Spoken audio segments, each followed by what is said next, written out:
Gender discrimination is not history. It still happens in the present day. But let's look back at the revolution that started the idea of empowering women. The women's revolution during the French Revolution was a step toward the eradication of gender discrimination. Around 1790, in France there was a major revolution regarding the recognition of freedom for all the people. Women too joined the political debate and formed a group called the Revolutionary Republic of Women. Probably, it was the first time in history that women's rights were discussed.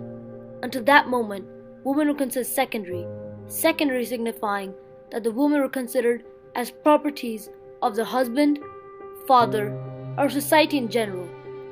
In pre-revolutionary France, women had no political rights.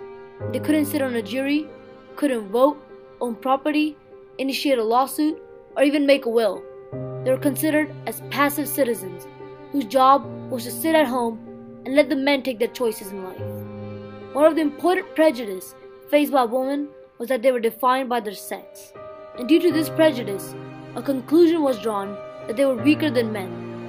Men believed that if women got in the political sphere, they would not be fulfilling their role as a woman at home.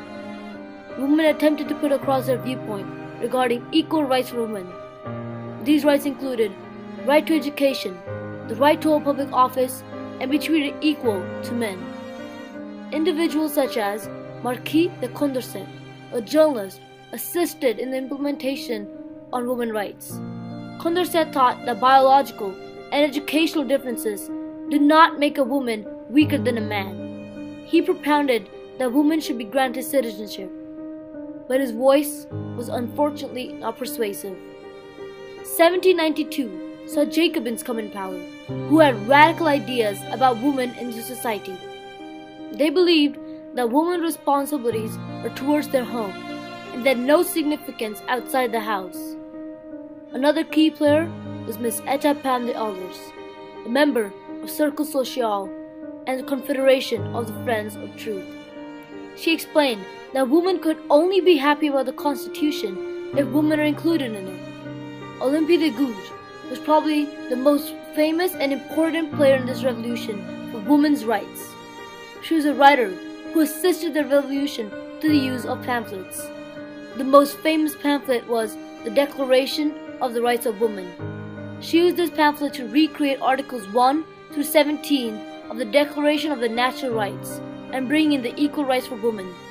She was eventually sent to the guillotine for a way of thinking and was eventually executed. The last player for this revolution was Proudhon, a bookseller who used his newspapers as a method to spread his ideas regarding rights for women. In the end, the women were not heard in the revolution. The voice was nothing compared to other happenings in the country. The French Revolution was all about ending feudalism and bring change to the society, economically and politically.